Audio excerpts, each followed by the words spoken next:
This is the first game from the June 2007 LSAT. We're making a product code here, or maybe several product codes. We're using the digits 0 through 4 and arranging them. We're using each digit exactly once. So this is a basic ordering game. We have 5 items. We're going to have 5 slots. Each item is going to go exactly once. The digits are our items. We're going to lay down some slots. And now let's get the rules on the diagram. The first rule tells us what our items are, and the second rule tells us that they each go exactly once. And so that's kind of folded into the idea that this is a basic ordering game. We can just remember those two things. And the third rule is the first one we're going to have to write down. And it's this idea that slot 2 is going to be twice whatever slot 1 is. And we could write something to that effect here, but I think it's better to just make 2 pictures at this point, because there are only 2 ways that can go. It's either going to be 2 and 1 or 4 and 2. And either way, you have 2 of the 5 slots filled in, which is a really big deal. So anytime something is so limited that it can only work out in 2 or 3 ways, and locking it down is going to fill up a significant amount of the diagram, you should go ahead and lock down those options. We call it cracking the case. There are other ways to describe it, but you're basically covering all of the possibilities. And the next rule tells us that 3 has to be less than 5, and so we would want to write that above slot 3 and slot 5 to make it harder to ignore. We could also go ahead and gather the items that are left. So in this first case, we're talking about 0, 3, and 4. And since this one has to be less than that one, this is either 0 or 3, and this is either 3 or 4. We could do a similar thing on the bottom. It looks like we have 0, 1, and 3 left. And since 3 has to be less than 5, this is either 0 or 1, and this is either 1 or 3. And that's the picture I'd want to go ahead and tackle the questions with. Let's do that now. Question 1 tells us that the last digit in a code is 1 and asks us what must be true. So the right answer must be true. The 4 wrong answers all could be false. And if the last digit is going to be a 1, I think we would have to be operating under this second case. This first case has to have a 3 or a 4 in its last digit. So we can tell that the first 2 digits are going to be 2 and 4. And since this is either 0 or 1, we know that it's going to be a 0.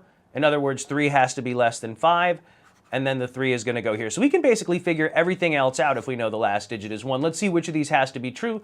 We could have gotten into A pretty quickly. Let's just make sure the rest of these could be false. So we don't have 0 second, we don't have 3 third, we don't have 4 fourth, and we don't have 0 fourth. So A is the one to get into.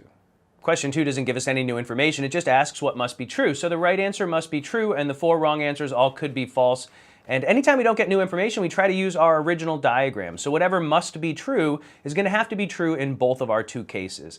So 1 is before 2 is true in the top case, but not in the bottom case. And so we can get rid of answer choice A. 1 before 3 is definitely going to happen in the top case, but I don't think it has to happen in the bottom case. And in fact, we could go back to question 1 and use that as an example of 1 doesn't have to be before 3. So you can always reference previous work to show that this could be false, and that's basically what we're doing. 2 is before 3. Well, that's definitely going to happen in the top case, and it's definitely going to happen in the bottom case. And so you can get into answer choice C and move on, be done with it at this point. But let's see what's wrong with D and E. 3 ahead of 0. You could do 0 ahead of 3 in the bottom. You could go 0, 3, 4. Or I'm sorry, in the top case. 4 before 3. Doesn't have to be. You could do 3 ahead of 4 in the top case. And so basically what I'm doing is showing that these could be false. That's how I'm getting away from D and E. That's the characteristic of the wrong answer here. C is the must be true. Question 3 tells us that 0 isn't third, and it asks what must be true. So again, the right answer must be true. The 4 wrong answers all could be false.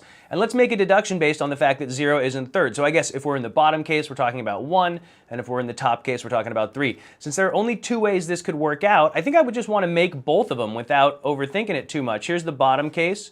It's going to go 2, 4, 1. And so we have 0 and 3. And remember, this has to be less than 5. So we're going to have to do the 3 here and the 0 there. And then in the top case, if we don't have 0 third, it's going to be 3. We're going to have a 1 and 2 up front. And then 3 has to be less than 5, and so 0 is going to go. So maybe this is what must be true. 0 is in 4 both times. I don't see any other consistencies. I'm hunting for this as an answer choice, and I'm going to like C and move on to the next question. So we don't have to have 2 second because it could be 4. Don't have to have 3 third because it could be 1. Don't have to have 3 fifth because it could be 4. Don't have to have 1 fifth. In fact, you can't have 1 fifth. And so C is the must be true. Question 4 is asking us to find a pair of items that can't be third and fourth. In other words, this is like a must be false question. The 4 wrong answers are could be trues. They could work. And so before I draw anything too drastic, I think I'm just going to try to use my original diagrams. Remember, when we don't get new information, we use our original diagrams.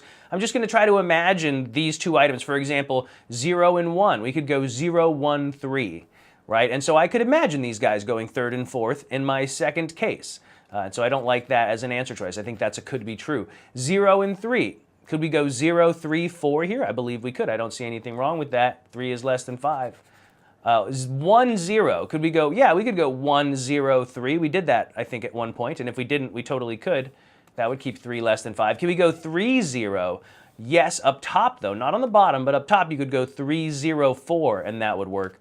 So I'm hoping it's 3 and 4. Let's see why we wouldn't be able. Yeah, I guess the only possible place to do that would be up top here, and it would be 3, 4, 0, and then you'd be breaking this rule about 3 being less than 5. So E is the one that blows up, and you just don't want to waste too much time checking A, B, C, and D. If you can reference them against your original diagram and just imagine these items in 3 and 4, I think that's the best way to proceed here.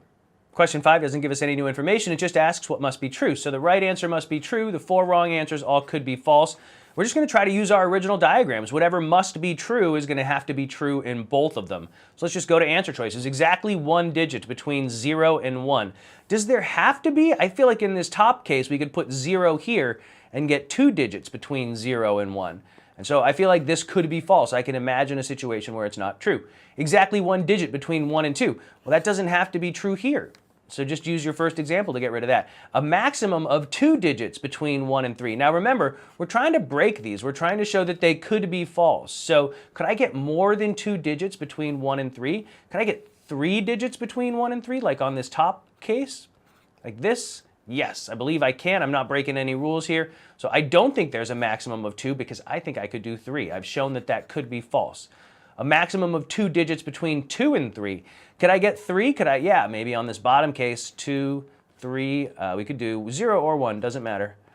And there we go. So no, I've broken that. So I guess E is the one that must be true. There's a maximum of 2 digits between 2 and 4. Let's figure out why. Well, here you can't have 3 because 2 can't be at the very beginning. So even if you put 4 at the end, there's at most 2 between them.